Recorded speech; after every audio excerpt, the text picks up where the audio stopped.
3 వన్డేల సిరీస్లో భాగంగా ఆడిలైడ్ వేదికగా గురువారం జరిగిన మ్యాచ్లో సమిష్టిగా రాణించిన ఆస్ట్రేలియా 2 వికెట్ల తేడాతో టీమిండియాను ఓడించింది. దీంతో మరో మ్యాచ్ మిగిలుండగానే ఆస్ట్రేలియా 2-0తో సిరీస్ను కైవసం చేసుకుంది.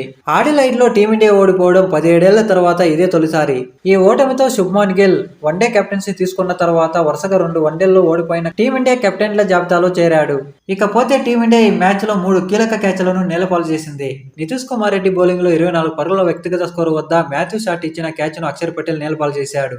అండ్ వాషింగ్టన్ సుందర్ బౌలింగ్ లో సిరాజ్ క్యాచ్ వదిలేశాడు. ఇక హర్షదీప్ సింగ్ బౌలింగ్ లో 7 పరుగుల వ్యక్తిగత స్కోర్ వద్ద ట్రావిస్ హెడ్ ఇచ్చిన క్యాచ్ ను నితీష్ కుమార్ రెడ్డి వదిలేశాడు. ఈ 3 క్యాచ్లు పట్టి ఉంటే ఫలితం మరోలో ఉండేది.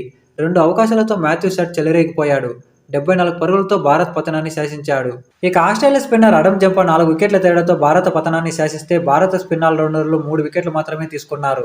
ఒకవేళ కుల్దీప్ యాదవ్ ఉంటే మ్యాచ్ మరోలా ఉండేదనిపిస్తుంది. ఇక మ్యాచ్ హైలైట్స్ లోకి వెళ్తే టాస్ ఓడి బ్యాటింగ్ దిగిన టీమిండియాకు మంచి స్టార్ట్ అయితే దక్కలేదు. కెప్టెన్ శుభ్మన్ గిల్ కేవలం 9 పరుగులు మాత్రమే చేసి అవుట్ అయితే విరాట్ కోహ్లీ ఖాతా తెరవకుండానే అవుట్ అయ్యాడు. ఇది విరాట్ కోహ్లీకి తన కెరీర్ లో వరుసగా 2 వన్డే మ్యాచ్లలో 0 పరుగులకే అవుట్ కావడం ఇదే తొలిసారి. విరాట్ కోహ్లీ అవుట్ అయి వెళ్తున్నప్పుడు స్టేడియంలోని ఫ్యాన్స్ అందరూ అతనికి స్టాండింగ్ ఓవేషన్ ఇచ్చారు. దానికి విరాట్ కోహ్లీ వాళ్ళకి థ్యాంక్స్ చెప్తూ వెళ్లిపోయాడు. ఆ తర్వాత రోహిత్ శర్మ అండ్ శ్రేయస్ అయ్యర్ 3వ వికెట్కు సెంచరీ భాగస్వామిని నెలకొల్పి జట్టును ఆదుకున్నారు. రోహిత్ శర్మ తన హిట్టింగ్ బ్యాటింగ్తో కాకుండా నిదానంగా ఆడాడు. పిచ్ కండిషన్స్ ను గౌరవిస్తూ నిదానంగా పరుగులు రాబట్టాడు. ఈ క్రమంలో 74 బంతులు హాఫ్ సెంచరీ పూర్తి చేసుకున్నాడు.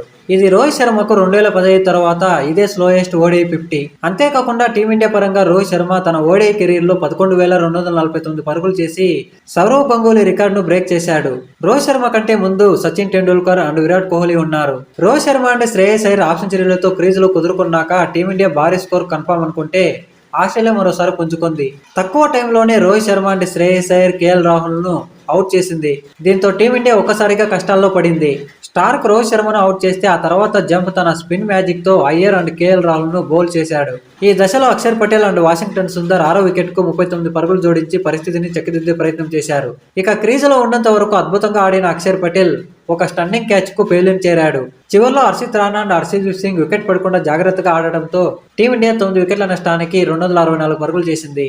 ఇక అనంతరం లక్ష్యాదంలో మాథ్యూ షాట్ 78 బంతుల్లో 74 పరుగులు చేసి ఆస్ట్రేలియా విజయంలో కీలక పాత్ర పోషించాడు. ఇక ట్రావిస్ హెడ్, మాథ్యూ రెన్షా పర్వాలేదనిపించారు. అలెక్స్ క్యారీ అవుట్ అయినప్పుడు టీమిండియా తిరిగి మ్యాచ్లోకి వస్తుందనిపించింది. కానీ యువ ఆటగాడైన కూపర్ కోనేలి అజయ్ హాఫ్ సెంచరీతో పాటు మిచెల్ ఓవెన్ 23 బంతుల్లో 36 పరుగులు మెరుపు ఇన్నింగ్స్తో ఆస్ట్రేలియాను విజయ తీరాలకు చేర్చారు. ఇక ఓటమి అనంతరం శుభ్మన్ గిల్ మాట్లాడుతూ, మేం పోరాడే లక్ష్యాన్ని నమోదు చేశాం. కానీ కీలక క్యాచ్లు వదిలేస్తే ఎంత పెద్ద లక్ష్యం ఉన్నా కాపాడుకోలేం. ఫస్ట్ మ్యాచ్లో టాస్ గెలవడం అనేది ఇంపార్టెంటే, కానీ ఈ మ్యాచ్లో టాస్ అంత కీలకం కాదు. ఎందుకంటే ఇరు జట్లు కూడా 50 ఓవర్లు ఆడాయి. 15 నుంచి 20 ఓవర్ల తర్వాత వికెట్ సెటిల్ అయింది. రోహిత్ శర్మ అద్భుతమైన ఇన్నింగ్స్ ఆడాడు. చాలా గ్యాప్ తర్వాత వచ్చి ఇలాంటి ఇన్నింగ్స్ ఆడటం అంత సులువు కాదు. మ్యాచ్ స్టార్టింగ్ లోనే పిచ్ బ్యాటింగ్ కు సవాలుగా మారింది. కానీ రోహిత్ శర్మ అద్భుతంగా ఆడాడు. నా అభిప్రాయం ప్రకారం అతను పెద్ద ఇన్నింగ్స్ ను చేజార్చుకున్నాడు అని శుభ్మన్ గిల్ చెప్పుకొచ్చాడు. ఇక రోహిత్ శర్మ ఈ మ్యాచ్ లో చరిత్ర సృష్టించాడు.